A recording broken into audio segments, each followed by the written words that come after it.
A king never wavers. A king never bends. A king never relies on others. A king never gives up. Eksistensi Qin Shi Huang dalam anime Record of Ragnarok, Shumatsu no Valkyrie, merepresentasikan salah satu reinterpretasi paling radikal dan kompleks terhadap sosok historis dalam budaya populer kontemporer. Sebagai kaisar pertama yang menyatukan daratan Tiongkok, karakter ini tidak hanya dihadirkan sebagai pejuang fisik yang tangguh dalam arena Ragnarok, tetapi juga sebagai wadah eksplorasi mendalam mengenai hakikat kepemimpinan, beban empati, dan dialektika antara kedaulatan manusia melawan otoritas ilahi. Lantas, apakah Anda pernah mendengar tentang anime Record of Ragnarok? Siapakah Qin Shi Huang itu? Bagaimanakah caranya berpikir? Serta bagaimana jika dilihat dari segi filosofis dan psikologis? Video kali ini akan membedah secara menyeluruh identitas Qin Shi Huang, kerangka berpikirnya yang unik, serta dimensi filosofis dan psikologis yang menyusun karakterisasinya dalam anime Record of Ragnarok. Baiklah, ayo kita mulai dengan mengenal siapa itu Qin Shi Huang. Qin Shi Huang yang lahir dengan nama Ying Zheng diperkenalkan dalam anime ini bukan sekedar sebagai penguasa tirani sebagaimana sering digambarkan dalam buku sejarah, melainkan sebagai raja di mana semuanya bermula. Identitasnya dalam Record of Ragnarok dibangun di atas fondasi penderitaan masa kecil yang ekstrim, di mana ia lahir sebagai sandara politik di negara Shao. Kehidupan awalnya ditandai dengan kebencian kolektif dari masyarakat sekitar yang memandangnya sebagai representasi dari kekejaman ayahnya dan negara Qin, sebuah kondisi yang diperparah oleh fenomena fisiologis unik yang ia miliki sejak lahir. Mirror touch synesthesia. Fenomena ini menyebabkan Ying Zheng secara fisik merasakan setiap rasa sakit yang ia saksikan pada orang lain, sebuah kutukan biologis yang membuatnya terus-menerus menderita luka fisik yang muncul secara spontan di tubuhnya sebagai refleksi dari kebencian dan kekerasan yang diarahkan kepadanya oleh penduduk Shao. Perjalanan transformatif Ying Zheng menjadi Qin Shi Huang melibatkan pertemuan krusial dengan Chun Yan, seorang pengawal dan figur ibu angkat yang awalnya memiliki alasan personal untuk membencinya. Kehilangan putranya sendiri dalam pertempuran melawan Qin, namun kemudian mengalami perubahan hati setelah melihat penderitaan tulus sang anak. Chun Yan menjadi satu-satunya sumber kasih sayang dan bimbingan moral di tengah dunia yang penuh kekejaman. Ia mengajarkan Ying Zheng untuk mengelola rasa sakitnya dengan menggunakan penutup mata, sebuah alat mekanis yang berfungsi sebagai penyaring sensorik untuk membatasi stimulasi visual yang memicu respons sinestesia tersebut. Melalui pengorbanan Chun Yan yang tewas saat melindunginya dari upaya pembunuhan, Ying Zheng tidak hanya mewarisi ambisi untuk menyatukan Tiongkok, tetapi juga mengadopsi definisi baru mengenai apa artinya menjadi raja, yaitu seseorang yang tidak pernah ragu, tidak pernah menyerah, dan selalu berdiri di depan rakyatnya sebagai pelindung absolut. Puncak dari pembuktian identitasnya sebagai penguasa absolut terjadi ketika ia menantang dan mengalahkan Dewa Iblis Chiyu tanpa bantuan senjata ilahi, Folon, sebuah pencapaian yang secara simbolis menandai berakhirnya era di mana raja-raja manusia harus tunduk pada kehendak dewa untuk memerintah. Pertarungan melawan Chiyu yang berlangsung selama 6 hari penuh tanpa henti memaksa Qin untuk menciptakan dan menyempurnakan seni bela dirinya sendiri di tengah pertarungan menyerap esensi kekuatan sang iblis dan mentransformasikannya menjadi teknik manusia. Dengan mengalahkan Chiyu, Qin mengasimilasi teknik-teknik dewa tersebut ke dalam seni bela dirinya sendiri yang kemudian dikenal sebagai teknik Chiyu, yang mencakup 5 bentuk persenjataan kuno, yaitu baju ezirah, pedang, tombak, tombak panjang, dan busur silang. Masuknya Qin ke arena Ragnarok yang ditandai dengan aksi provokatifnya menghancurkan dinding Valhalla dan duduk di kursi kehormatan para dewa, menegaskan posisinya sebagai raja di antara para raja yang tidak mengakui otoritas hierarkis siapapun di atas dirinya. Lalu bagaimana menurutmu tentang cara berpikir Qin Shi Huang? Mekanisme pemikiran Qin Shi Huang dalam Record of Ragnarok sangat dipengaruhi oleh pengalamannya merasakan rasa sakit orang lain secara langsung. Alih-alih menjadi sosok yang rapuh karena beban empati tersebut, ia justru mengembangkan kerangka berpikir yang sangat kokoh dan berpusat pada tanggung jawab absolut. Prinsip utama dalam pemikirannya adalah bahwa seorang raja adalah fondasi bagi rakyatnya. Jika raja goyah, maka seluruh struktur di bawahnya akan runtuh. Hal ini tercermin dalam kutipan ikonisnya yang menyatakan bahwa seorang raja yang sejati adalah mereka yang tidak pernah ragu, tidak pernah menyerah, tidak pernah bergantung pada orang lain, dan selalu berdiri sebagai pemimpin di depan rakyatnya.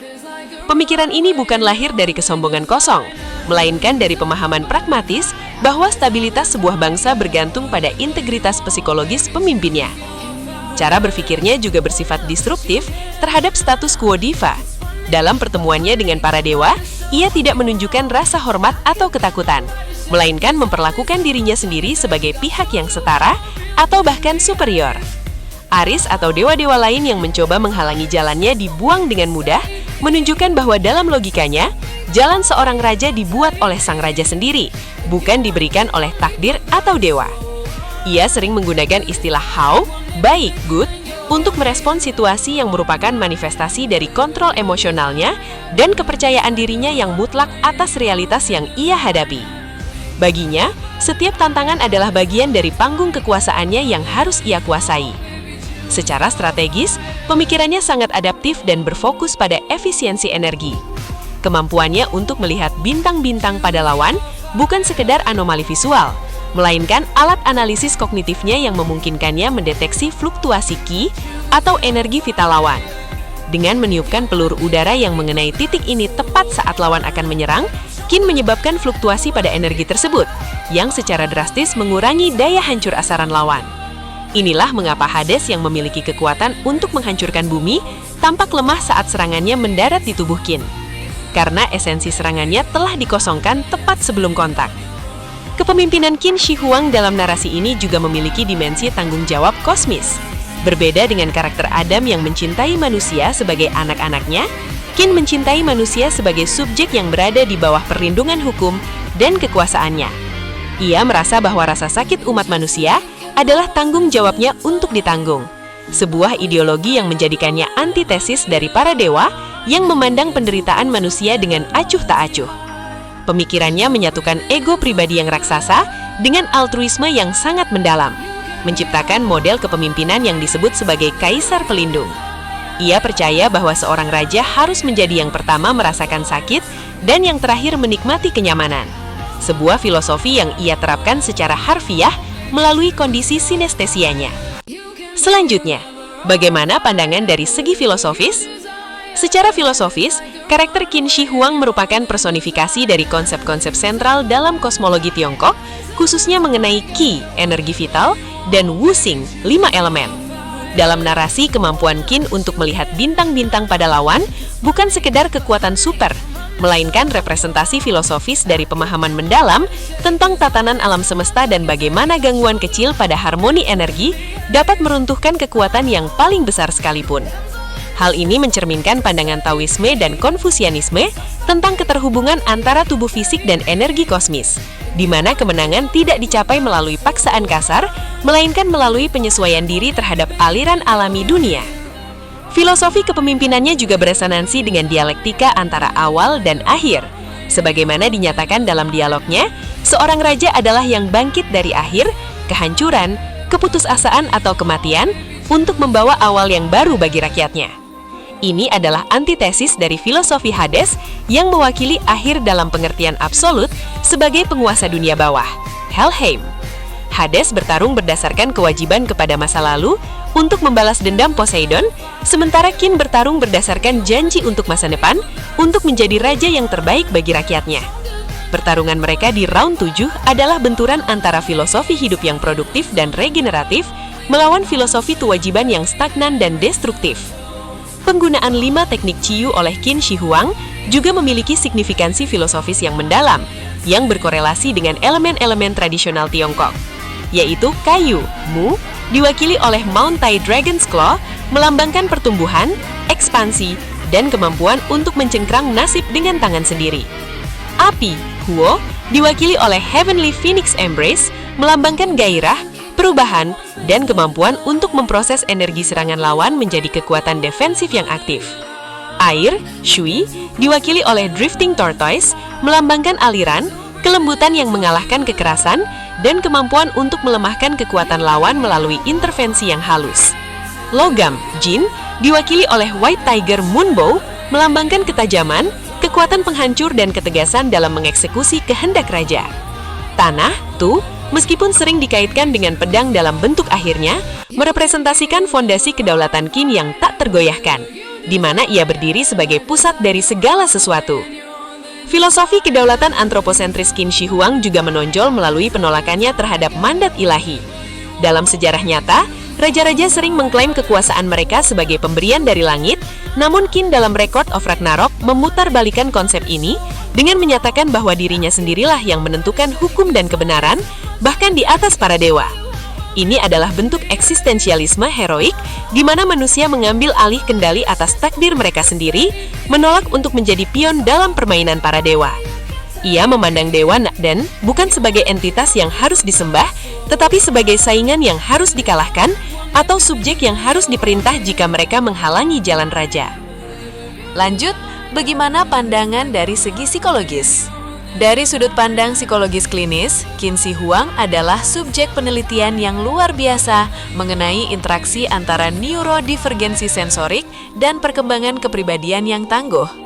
Kondisi mirror touch synesthesia yang ia miliki adalah fenomena neurologis nyata di mana sistem saraf seseorang memproses stimuli visual yang dialami orang lain seolah-olah terjadi pada tubuh sendiri.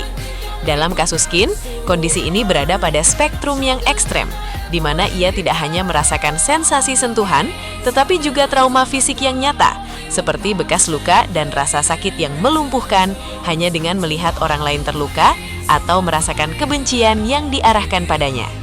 Hal ini menjadikannya figur yang secara biologis terikat pada penderitaan kolektif, menciptakan dasar psikologis bagi altruismenya yang radikal.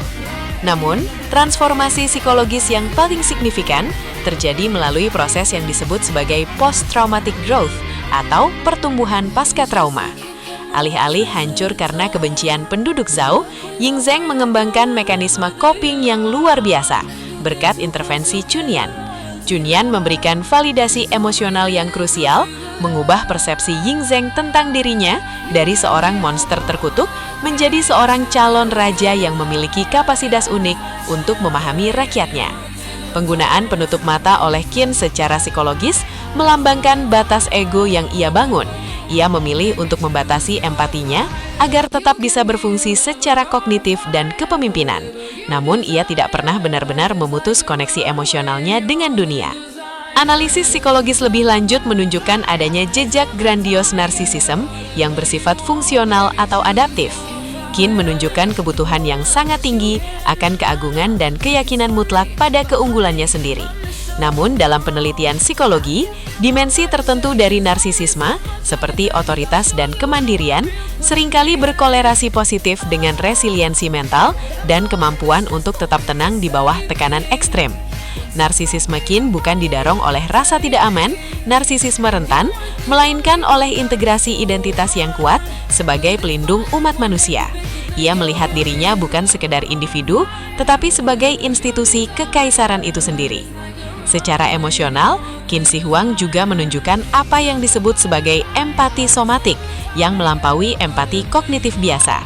Karena ia secara fisik merasakan sakitnya rakyatnya, keputusan politiknya, seperti penyatuan Tiongkok untuk mengakhiri perang, bukan sekedar ambisi kekuasaan, melainkan upaya mendesak untuk menghentikan stimulasi rasa sakit yang terus ia rasakan melalui sinestesianya. Ini menciptakan paradoks psikologis. Tindakannya yang paling egois, menghentikan rasa sakitnya sendiri, menjadi tindakannya yang paling altruistik, menghentikan rasa sakit rakyatnya. Kematian Chunyan berfungsi sebagai trauma sekunder yang mengkristalkan identitas ini, di mana Qin bersumpah untuk memikul beban penderitaan semua orang agar tidak ada anak lain yang harus menderita seperti dirinya. Sejauh ini bagaimana menurutmu? Apakah menarik? Ini adalah bonus pembahasan pada video ini. Komparasi historis dan dekonstruksi naratif antara sejarah dan fiksi. Penting untuk melakukan dekonstruksi terhadap perbedaan antara Qin Shi Huang historis dan versi Record of Ragnarok. Secara historis, Qin Shi Huang yang lahir sebagai Ying Zheng pada tahun 259 sebelum Masehi dikenal sebagai penguasa yang sangat dipengaruhi oleh filosofi legalisme atau legalisme yang menekankan pada hukum yang ketat dan hukuman yang berat untuk menjaga ketertiban. Ia sering dikritik dalam historiografi Tiongkok klasik seperti dalam catatan Sima Qian karena kekejamannya termasuk kebijakan membakar buku dan mengubur hidup-hidup para cendekiawan Konfusianisme. Meskipun penelitian arkeologi modern mulai mempertanyakan keakuratan mutlak dari klaim-klaim tersebut sebagai propaganda dinasti setelahnya. Dalam Record of Ragnarok, karakter ini mengalami rehabilitasi moral yang signifikan. Penulis manga mengambil fakta sejarah tentang penderitaannya di Zhao dan obsesinya terhadap kekekalan. Obsesi sejarah terhadap Merkuri sebagai ramuan kekekalan yang kemungkinan besar menyebabkan kematiannya di dunia nyata, dalam manga ini ditransformasikan menjadi pencarian spiritual untuk menjadi raja yang tak terkalahkan, yang abadi melalui warisan dan kemauan kerasnya. Sosok yang secara historis mungkin dipandang sebagai tirani paranoid, dalam fiksi ini diubah menjadi pahlawan tragis yang paranoid hanya demi keselamatan rakyatnya. Perbedaan mencolok lainnya terletak pada hubungannya dengan rakyat. Qin historis menggunakan tenaga kerja paksa secara masif untuk proyek-proyek seperti tembok jelas dan mausoleumnya yang menyebabkan penderitaan besar bagi miliaran orang. Sebaliknya, Qin dalam manga justru merasakan penderitaan pekerja tersebut melalui sinestesianya, sehingga narasi manga menyiratkan bahwa setiap proyek besar yang ia lakukan memiliki tujuan perlindungan jangka panjang yang ia anggap layak untuk dibayar dengan rasa sakit jangka pendek. Ini adalah teknik naratif untuk menciptakan karakter anti-hero yang dapat didukung oleh pembaca modern dengan memberikan motif internal yang sangat manusiawi pada tindakan eksternal yang tampaknya kejam. Sebagai penutup, berdasarkan pembahasan video di atas, Qin Shi Huang dalam Record of Ragnarok berdiri sebagai dekonstruksi heroik terhadap konsep otoritas dan empati. Ia bukan sekedar pejuang dalam turnamen, melainkan simbol transendensi manusia atas keterbatasan biologis dan tekanan teologis. Melalui integrasi antara penderitaan fisik, sinestesia, dan kekuatan mental, adaptive narcissism, ia menciptakan model kepemimpinan yang unik, di mana pemerintah dan rakyatnya terikat dalam satu jaringan rasa sakit dan perlindungan yang sama. Secara filosofis, ia merepresentasikan kemenangan antroposentrisme, keyakinan bahwa manusia memiliki kapasitas untuk mengatur diri mereka sendiri dan bahkan menantang tatanan kosmik, jika itu demi kesejahteraan umat manusia.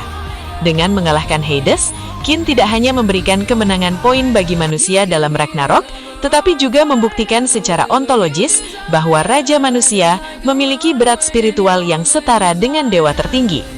Karakter Qin Shi Huang mengingatkan audiens bahwa kekuatan yang paling sejati bukan berasal dari ketiadaan rasa sakit, tetapi dari kemampuan untuk menanggung rasa sakit tersebut demi tujuan yang lebih besar, menjadikan raja di mana semuanya bermula sebagai salah satu karakter yang paling inspiratif dan berlapis dalam literatur manga kontemporer.